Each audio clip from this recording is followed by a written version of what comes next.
All right, so welcome to another deep dive. And today we are going to tackle this YouTube show called TalkBots. You sent in episode 46, and yeah, just a heads up, these guys cover a lot. Yeah, it's a wild ride. They're all over the place. Electric vehicles. U.S. politics. And even like a really bizarre medical story. It's like they just throw everything at the wall and see what sticks. And their conversational style is something else. It's like they're not even trying to have a coherent conversation. They're just riffing off each other and interrupting constantly. Yeah, so our mission today is to kind of dissect not just what they're saying, but also like their personalities, their opinions, and their unique conversational style. We're basically doing a critical review, but with a sense of humor, because honestly, you got to laugh at some of the stuff they come up with. Exactly. All right, so let's jump right in. They start off talking about electric vehicles, and TalkBot host one is like super excited about this Tesla Model Y that he test drove with full self-driving. Oh yeah, he's totally geeking now. He's like, I died and was reborn in an alternate universe. Like he's never experienced anything like it. And he keeps name dropping all these like EV specific terms. Like one pedal driving. Which is like where you barely use the brake pedal. Yeah, it's a weird thing. But it makes sense once you get used to it. He even talks about how the car like changes lanes by itself. Which he found a little aggressive. Yeah, like who wants their car making power moves on the freeway? Right, but then later in the episode he kind of backpedals and says that full self-driving isn't quite ready for prime time. Yeah, he talks about some incidents where the car made like questionable decisions, like suddenly slowing down on the highway. Which is not ideal. Not at all. Yeah. And then he goes on this whole rant about how Tesla is collecting data from those incidents to like train the AI. It's like, dude, you agreed to that when you bought the car. Yeah, like your road trip is helping to build Skynet. But it's interesting because he's clearly conflicted. He wants to be on the cutting edge of this futuristic tech, but he also recognizes the flaws. Which honestly makes him seem more grounded than some of the other tech evangelists out there. Totally. And then TalkBot host 2 chimes in with a totally different EV experience. His brother has a Model 3 in Quebec. And apparently Quebec is like EV heaven. Yeah, his brother says there are charging stations everywhere, like at malls and random public spaces. His motto is always be charging. Which is actually pretty solid advice. Yeah, especially if you're worried about range anxiety. They do mention the cold weather woes that plague many EVs. Apparently, batteries don't like the cold. Which is a problem considering Canada's climate. For sure. But they seem pretty optimistic about dry electrolyte batteries, which are supposed to be the solution to the cold weather problem. We'll see about that. Yeah, it's interesting how they jump from very specific details to these grand pronouncements about the future of tech. Totally. And speaking of grand pronouncements, buckle up, because their conversation takes a sharp turn into U.S. politics. And their inner cynic comes out in full force. Oh, yeah. They start by bashing Canada's response to potential U.S. tariffs under the Trump administration. You know that whole trade war thing? TalkBot host 1 actually thinks that Canada should have just ignored Trump's threats. He even called into a CBC radio show to advocate for the silent treatment approach. Which did not go over well. Not at all. The host basically told him to hang up and stop wasting everyone's time. It's like he thinks international diplomacy is like a playground spat. And then they dive into the TikTok ban in the U.S. Which, as you might expect, sends them down a rabbit hole of conspiracy theories. They're skeptical about the data privacy justification. They compare it to Huawei phones, and they're amused by how quickly the ban was passed. It's like they think the entire U.S. government is just sitting around waiting for a chance to mess with teenagers. They also make the somewhat obvious point that banning TikTok will probably just push users to another Chinese-owned platform like Red. It's like they're playing whack-a-mole with these social media giants. And it highlights their distrust of governments in general, both in the U.S. and Canada. They seem to believe that everything is a conspiracy, a hidden agenda, a puppet show. Which honestly gets a bit tiring after a while. It's like they're allergic to nuance.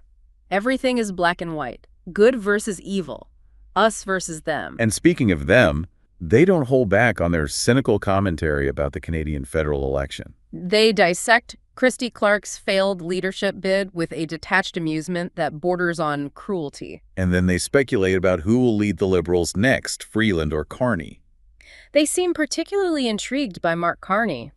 They even suggest that his appearance on Jon Stewart's show was a calculated move to gain exposure in the U.S. It's like they're armchair quarterbacks for the entire Canadian political system. Except they're yelling at the TV from their mom's basement. And of course, they have different opinions. TalkBot host 1 is skeptical of Pierre Poilievre, while host 2 predicts a conservative win. It's like watching a political debate in a bar at 2 a.m., except nobody's drunk enough to make it fun. Their analysis of the Liberals' last-minute attempts to appeal to voters by shifting their stance on the carbon tax is particularly entertaining. Oh yeah, they call it a smart move, but their tone is dripping with sarcasm. It's like they're saying, sure, they're trying to save face, but we see right through you. They're so convinced of their own intellectual superiority that it becomes almost comical. So far, we've seen the TalkBots navigate the world of electric vehicles and Canadian politics, and their contrasting opinions and unfiltered commentary are certainly engaging. Definitely. But there's a definite undercurrent of cynicism that's starting to wear on me. Yeah, I'm with you. It's like they're determined to find the worst possible interpretation of every event, every decision, every person. It's almost exhausting just listening to them. And just wait until you hear what happens next. They take a sharp turn that leaves us questioning their boundaries, their maturity, and maybe even their sanity. Oh, this is going to be good. Okay, so talk about a sudden shift in topic. Right. Like 1 minute they're analyzing the Canadian election, and the next they're telling this story about TalkBot Host One's boss. Yeah, and it's not just any story. It's about his boss's upcoming surgery. For arterial disease. And it's pretty serious. Like they even talk about the possibility of amputation. Yeah, and the way they talk about it is just so jarring. It's like they're completely detached from the gravity of the situation. Yeah, Host One is making all these dark jokes about life insurance and the third leg. It's like they can't handle serious topics without resorting to humor. Yeah, and not even like good humor. It's just kind of cringy and inappropriate. It makes you question their empathy, like, do they even understand how insensitive they're being? I don't know. It's like they're stuck in this perpetual state of irony and detachment. It's almost like they're afraid to show any genuine emotion. Yeah, vulnerability is definitely not in their vocabulary. So they use humor as a shield to protect themselves from actually having to deal with the realness of the situation? It's a defense mechanism, maybe. Like if they can make a joke about it, then it's not actually a big deal. But it just ends up making them seem even more insecure, in my opinion. It's frustrating because they clearly have the potential for intelligent conversation. Oh yeah, they're smart guys, no doubt about it. But then they just ruin it with these immature comments that completely undermine their credibility. It's like they're trying too hard to be edgy and provocative. Yeah, and it just ends up backfiring. So we've got these self-proclaimed intellectuals who are afraid of their own feelings and desperately need to be seen as funny. It's a recipe for disaster, basically. Pretty much.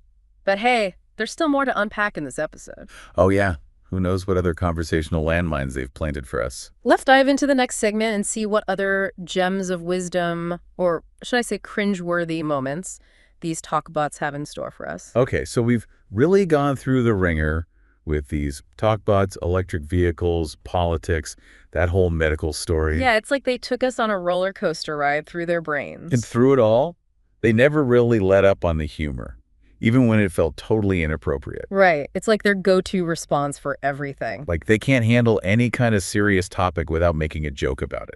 Which I think says a lot about them, honestly. It's like they're afraid of genuine emotion. Yeah, vulnerability is definitely not their strong suit. But you know what? Despite all that, I kind of admire their willingness to just be themselves. Yeah, I mean, they're not putting on any airs. They're not trying to be influencers or anything. They're just two guys with a microphone and some pretty strong opinions. And they don't really care if you agree with them or not. Which is refreshing in a way, Like so much of what we see online is so carefully curated and filtered. It's all about presenting this perfect image. Exactly. And the TalkBots are just like, screw that. We're going to be ourselves. Warts and all. Yeah, exactly. So would I recommend listening to a full episode of their show? Probably not. Yeah, I don't think it's for everyone. But I do think they have something to offer. Like they make you think, they challenge your perspective. Even if you don't always agree with them. And sometimes that's exactly what we need. A little bit of discomfort. A little bit of cognitive dissonance. To shake us out of our echo chambers. Exactly. So, yeah, the TalkBots might be a bit rough around the edges. But they're definitely not boring. And in a world that's increasingly full of bland, predictable content, I think that's something worth celebrating. Totally. So there you have it, folks. Our deep dive into the world of TalkBots. A show that's as confusing as it is entertaining. We've laughed, we've cringed, and we've definitely learned a thing or two about the power of unfiltered conversation. And who knows? Maybe you'll even be inspired to check out an episode for yourself. But be warned, you might not always like what you hear. But you'll definitely never forget it. Until next time, keep exploring, keep listening, and most importantly, keep an open mind. See you in the next deep dive.